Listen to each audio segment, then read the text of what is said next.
Good afternoon, members of the board. My name is Scott Castora. I am with WTA Architects out of Saginaw, Michigan. We have been retained by the county to provide a feasibility study for the existing community center pool, which is now decommissioned. For this, we have retained George Dynas and also his associate Alicia to help us with the aquatics portion of this proposal. Or not proposal, excuse me, feasibility study. Some of the things that we're going to cover in this study was basically some existing pool budgets, some existing conditions of the pools, some of the market analysis of the current study, and some community input and review. With that, we also did take a look at the locker room for some updates to kind of modernize the current facility. So with that, I'd like to introduce George with Councilman Hunsaker, again with the aquatics consultant team, who's with us today, and we'll kind of walk through the feasibility study and walk through any questions that the board may have. Thank you. Hey, good afternoon, everyone. Can you all see my screen in there? Yes. Yep. Yes. Okay, sounds good. Well, yeah, it's been a pleasure to work on this project with Kristen and her team as we started back earlier this year, really with the goal to look at, the existing pool and to determine, its feasibility for, looking at either a renovation or a replacement. And we'd like to, spend a few minutes to go through our observations and our analysis, and then we'll have questions at the end. As you all know, the pool has essentially reached the end of its physical lifespan, just with the condition of the pool walls, the pool floor, cracking, within the pool structure, also having an outdated mechanical system. And so within our renovation option, we do feel that it could be a good candidate for a renovation, which we'll share here in a minute, and that would include reinforcing the existing pool structure, but then also providing new mechanical equipment as well. As part of our process, we also looked at the usage that Kristen had provided us for the past 10 years. And so one of the things that we did see, throughout this was, there has been declining usage within the past several years. Obviously, you had the outlier year of 2020. But one of the things that we do see is that as pools age, that there is a tendency for their usage to decrease over time, if they have not been renovated or updated with some of the newer aquatic amenities that are available.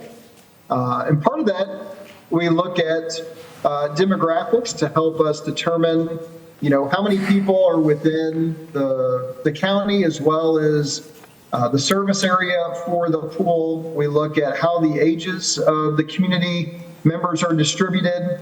Outdoor aquatics historically has served all ages, but the primary market is really young families with kids under the age of 14, that participate in swimming lessons, summer swim team, recreational swim. But then we also, do see a large population of older adults who, can utilize the pool for water fitness, water aerobics, fitness, lap swimming. But we, feel that some of the usage for the summertime probably has dropped off just with the lack of newer aquatic amenities for kids, plus some of the other indoor facilities in the area, already offer the lap swim as well as the water fitness aquatic activities. Here's a sampling just of some of those pools that we showed there on the map with, the YMCA, the high school pool, the outdoor pool over in Midland as well. One of the other exciting things that we were able to do was to, garner some community input on the pool. And so we released a community survey earlier this year, kept it open for several weeks. Kristen and her team promoted it through some of their different social channels, and we were able to get a lot of responses, a lot of great feedback. The majority of the people that you see actually live in Bay City. We wanted to know where the people live that were responding to the survey, so that would help us to gauge, their distance from the community center. And so Bay City, as well as Bangor Charter and then Monder Charter, and Hampton Township were the highest responses to where people took the survey from. The majority of people, which was no surprise, utilized the pool for open recreational swimming. As you can see there, we had well over 2,000 responses to the survey. And a good number of people lived within less than 10 minutes, over 60%, while we also found that over 80% felt like that the county should continue to offer outdoor aquatics. And so we definitely feel that, even while the pool usage has decreased over time, that there is still community support for having that amenity within Bay County. As we started a little high level with should there be a pool, we also got a little bit on the micro level, and we looked at what type of amenities would you like to see, whether it's a children's area or water slides or lap lanes, activity zone.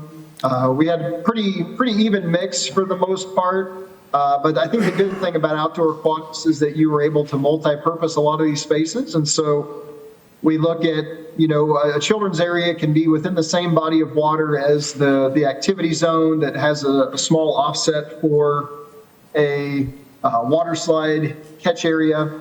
And so we are able to multi-purpose. So it's not like we're looking at 6 different pools here with these responses. It's probably 2 pools, but then there's multiple areas and zones within each of those pools.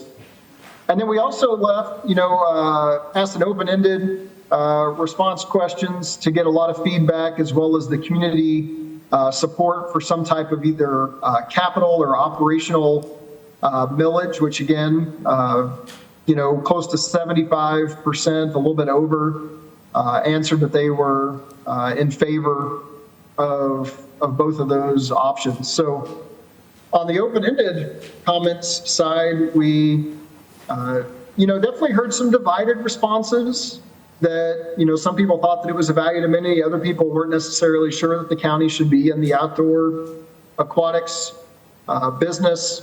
We heard, from a lot of people that keeping it affordable, ensuring that proper maintenance and repairs are in place and budgeted so that the pool can last as long as the first pool. We usually say that an outdoor pool has a 30 to 40-year lifespan, and so maintenance and repairs are critical to doing that.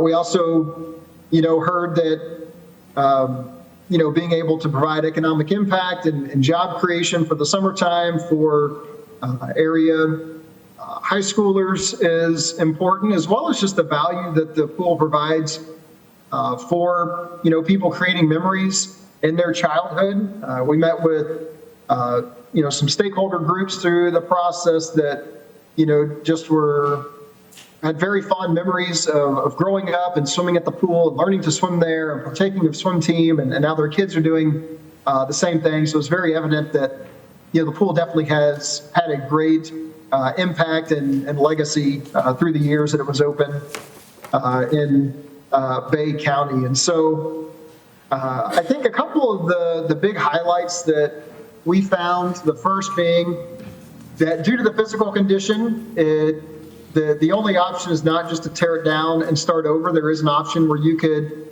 utilize a renovation of the pool structure to give it another 15 years of life. That would come with the caveat that essentially the layout needs to stay very similar to what it is, and we'll have a graphic here in a few minutes.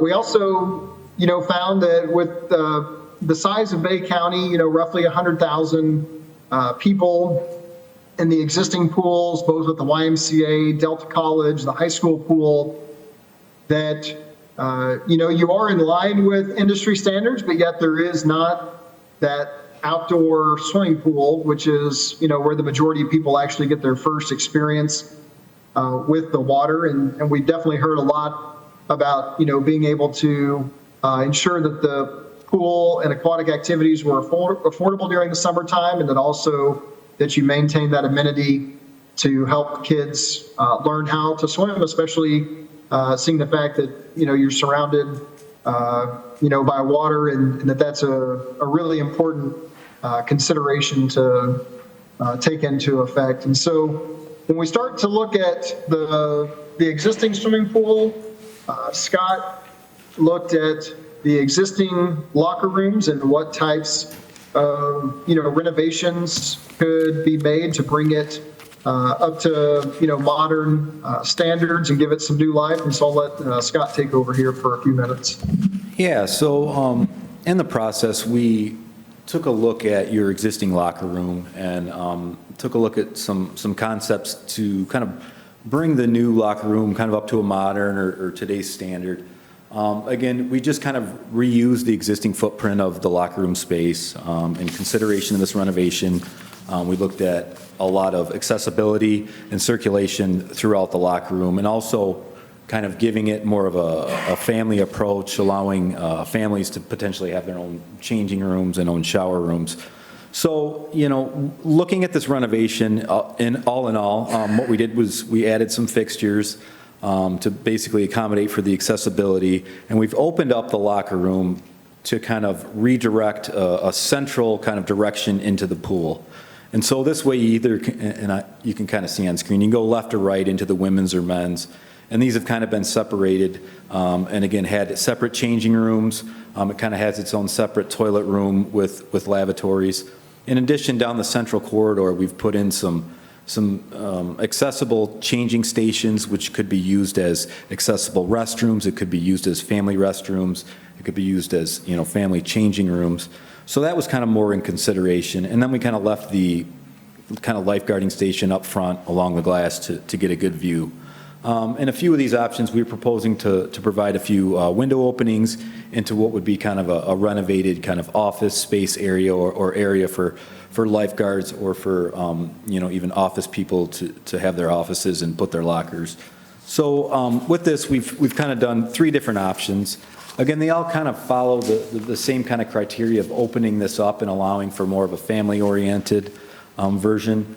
If we look at option B, again, this is a little different where we've kind of offered a different concept to the changing rooms. A lot of times we see in comfort stations now, locker rooms aren't as wide open as they used to be. The showers aren't wide open as they used to be. And looking at like option B here, you can see where we've just thrown in a minimal amount of showers. And in all options, it seemed to make sense to take, the requirements or code requirements of showers and put them on the outside as they'd be only used to be washed off before you get into the pool. So it's more of an EGLE requirement, helping to minimize kind of that interior, cost and use of the showers there. So that's kind of a major portion of the renovation. It's just the whole, shower use and changing use. Really, it just allows for full accessibility. We did look, again, at option C, kind of the same situation, just a different locker layout, less privacy than what option B offers. So just a few options to look at. For the exercise, we did put a cost together in regards to this renovation, and we kind of are concentrating more on option B. That was the one that we kind of focused on. And you're looking roughly at about an $850,000 renovation all in. Now, with this includes contingencies, this includes unknowns. This also includes upgrades to mechanical and electrical. I know the price may seem high at this point, but as everyone knows right now, the market's up and construction's not cheap at this time. So again, that was kind of some options for that locker renovation. Again, it could play a role in also helping to have, shower rooms for the rest of the facility and also accessible restrooms for the rest of the facility. So with that, I'll jump back. I'll let George kind of finish up. He did take a look at multiple options for what could be provided on the deck of the pool. So George, I'll give it back to you. Hey, sounds good. Thank you, Scott. And so, as I mentioned, one of the key things that we looked at was, could the pool be renovated? And we definitely feel that that is a possibility, utilizing what's called MRTHA renovation. MRTHA is really famous, especially right now, for the stainless steel buttress system pools that they utilize. They are currently building 2 indoor 50-meter pools that our firm got to help design inside of Lucas Oil Stadium in Indianapolis for the Olympic trials here in a couple of weeks.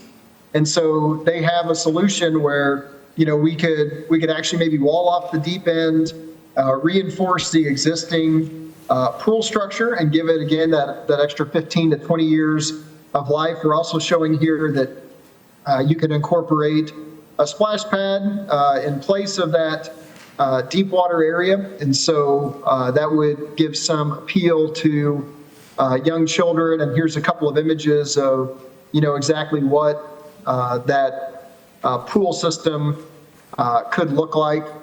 When we start to look at renovation cost, we feel that this is just the materials alone from MRTHA is similar to the bathhouse in that $800,000 range. And then plus we, have to account for installation as well as the mechanical renovation. And so we'll show you a comparison of those here in terms of total cost in a few more slides.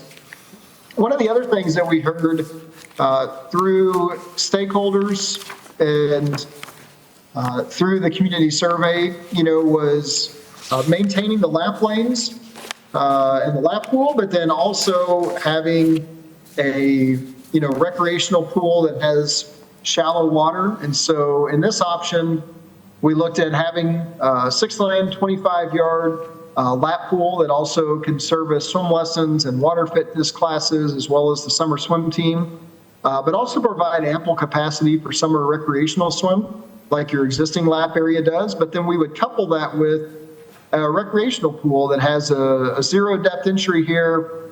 It's got some open water area. You could, we're showing, while it's still up for debate whether if we could use the existing slide, we're showing that you would want to replace, at a minimum, replace the slide tower if it was unable to be salvaged, and have a little plunge area right here. And so this would give you about 7,400 square feet of water between the 2 bodies of water, plus accounting for shade and a pool mechanical area, as well as possibly a rentable shade pavilion as well. And then you can see the bathhouse layout that Scott designed. We've dropped on top of the existing bathhouse. And here's some representative images of what that could look like from the lap pool portion to the kids area. You see that nice 0 depth entry right here. This top right photo is actually a single body of water, not 2 pools, but it definitely has the similar amenities to what we're looking for with a designated area for the water slide. You have the lap lane portion, and then you also have that 0 depth entry, along with some other activities, to target a wide variety of age groups, like water basketball or water volleyball. And then the third concept that we looked at came back to us after we received the results from the community survey. The majority of responses when we asked, would you like a pool or a spray pad, or would you like a pool with a spray pad? There was overwhelming support for a pool with a spray pad. And so we came back and designed in a third concept that has the spray pad here at the front of the park. And again, this isn't the exact layout that we would foresee, but it's probably pretty close. We're mainly showing it for size and scale purposes. So you can, just get to envision what it looks like laid out on top of the existing pool area. But, in this setup, we have a spray pad that has a variety of spray and play elements. And then we could see that, this could actually have a longer season than the recreational pool. This could be open maybe May 15th to October the 1st. It doesn't require any staffing.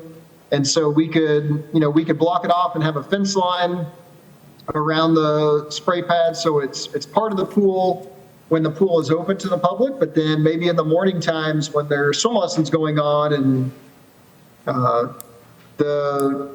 mom or dad who brings their child to swim lessons also has a younger sibling that's not in swim lessons, they can play at the spray pad while swim lessons are going on. Or on September the 15th, when there's a nice seasonal day, the county still has an aquatic amenity to offer with this. And so we thought that this was a good compromise. The one thing that this pool does not have, it has a nice, big, large, zero depth entry. It's got a kids play area.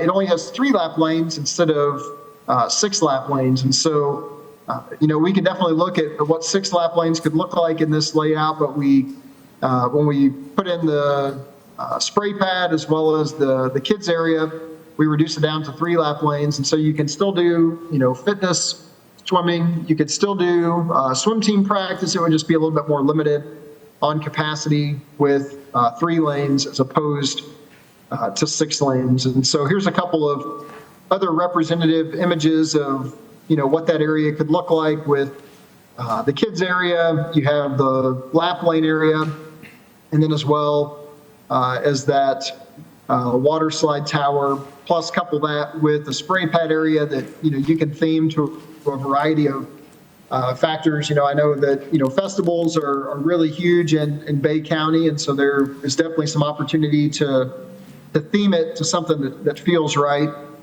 for Bay County. So there's definitely some room for creativity when it comes to that. And so here's all 3 of the concepts side by side, just so you can get a feel for, the size and the scale with the renovation.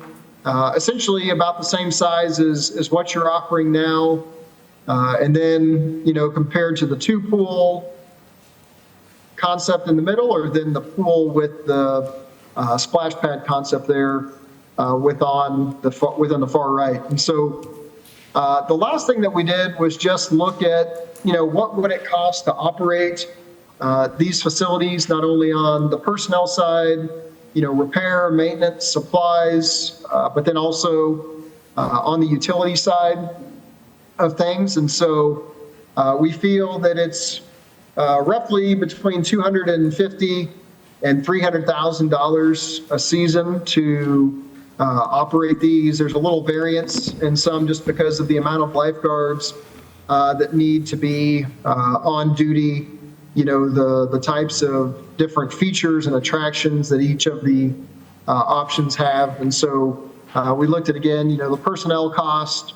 We looked at the repair and maintenance, supplies, chemicals, and then utilities is the other large category that we see for aquatic facilities. And so when we, looked at the usage levels, we definitely feel that the Concept 2 and Concept 3 would increase the usage. Concept 1 will have a slight bump in usage, but we definitely don't feel that it's going to be seen as, while it is going to be essentially a brand new pool, it won't necessarily be perceived that way since it's a very similar layout and it has a smaller splash pad area. And so we see that Concept 2 and Concept 3 would definitely have an increase in daily and seasonal attendance and memberships as well. And so on the summary slide here, we have a lot of information that we've been working to put together over the past